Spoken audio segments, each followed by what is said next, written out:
पंचभीखू की पौराणिक कथा। नमस्कार दोस्तों, स्वागत है आपका मेरे चैनल में। किसी गांव में एक साहूकार था और उसका एक बेटा व बहू भी थे।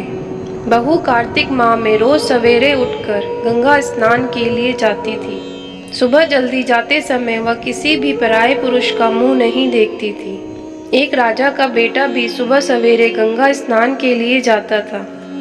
वह हैरान होता कि मैं इतनी जल्दी उठता हूँ स्नान के लिए, लेकिन कोई है जो मुझसे भी जल्दी उठकर नहा लेता है।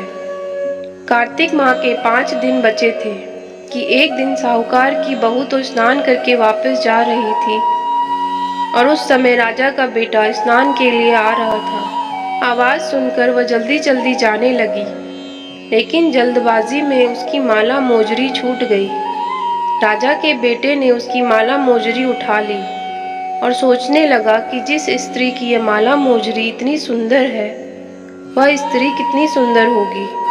उसने पूरे गांव में मुनादी करवा दी कि जिसकी भी ये माला मोजरी है, वह 5 रात मेरे पास आएगी। साहूकार के बेटे की बहू ने कहलवा दिया कि मैं 5 रात आऊंगी, लेकिन किसी को साग भरने बैठा देना। राजा के बेटे ने एक तोते को पिंजरे में बंद कर गंगा किनारे पेड़ पर टांग दिया। बहू सुबह के समय आई, पहली पौड़ी पर पैर रखा और बोली, हे कार्तिक के ठाकुर राय दामोदर, पांचों पांडु छठे नारायण, भीखम राजा, उस पापी को नींद आ जाए। राजा के बेटे को नींद आ गई। बहू नहा धोकर चलने लगी तो तोते से बोली, सुआ सुआ तेरे गल डालूंगी हीरा, मेरी साग भरियो वीरा। सुआ बोला कि कोई वीर भी साग भरता है क्या? वह फिर बोली, सुआ सुआ सुबह तेरी पग घालूंगी नेवर, साग भरियो मेरे देवर। सुआ ने कहा, ठीक है भाभी, मैं तेरी साग भरूंगा। वह तो कहकर चली गई। राजा का बेटा हड़बड़ा कर उठा और सुआ से पूछा, सुआ सुआ वह आई थी, कैसी थी?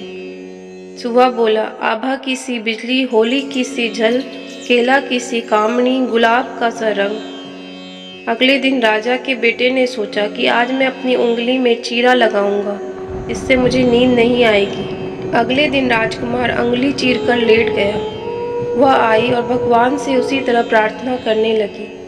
राजकुमार को फिर नींद आ गई। वह स्नान करके फिर से वापस चली गई। सुबह राजकुमार ने तोते से फिर पूछा तो उसने वही सारी बातें दोहरा दी। अब राजकुमार बोला कि मैं आज रात में आंखों में मिर्ची डालकर बैठूंगा। रात में वह मिर्ची डालकर बैठ गया। बहू फिर आई और प्रार्थना की, जिससे उसे फिर से नींद आ गई। राजकुमार ने तोते से बहू के आने की बात पूछी। उसने फिर बता दी। राजकुमार अब फिर सोचने लगा कि आज मैं बिना बिस्तरे के ही बैठूंगा, और रात को बिना बिस्तरे के बैठ गया। जब वह स्नान करने आई तो उसने फिर से भगवान से प्रार्थना की और राजकुमार को नींद आ गई। जब वह नहाकर जाने लगी तो आंख बंद करके चली गई। राजकुमार जब उठा तो वह जा चुकी थी। राजकुमार फिर सोच में पड़ गया और सोचने लगा कि आज मैं अंगीठी जलाकर बैठूंगा, जिससे नींद नहीं आएगी। फिर वह रात को अंगीठी रखकर बैठ गया। साहूकार की बहू आई और वह भगवान से प्रार्थना करने लगी कि आपने 4 रातें तो निकाल ली, अब यह रात और निकाल दो। भगवान ने उसकी बात रख ली और राजकुमार को नींद आ गई। जब वह नहाकर जाने लगी तो तोते से बोली कि इस पापी को कह देना कि 5 रातें पूरी हो चुकी है, वह मेरी मोतियों की माला मेरे घर भिजवा दे। सुबह राजकुमार की आंख खुली तो उसने तोते से पूछा कि क्या वह आई थी? तो तोते ने कहा, हाँ वो आई थी और उसने अपनी माला मंगवाई है। यह सुन राजकुमार सोचने लगा कि वह तो सच्ची थी, तभी तो भगवान ने उसका सत रखा।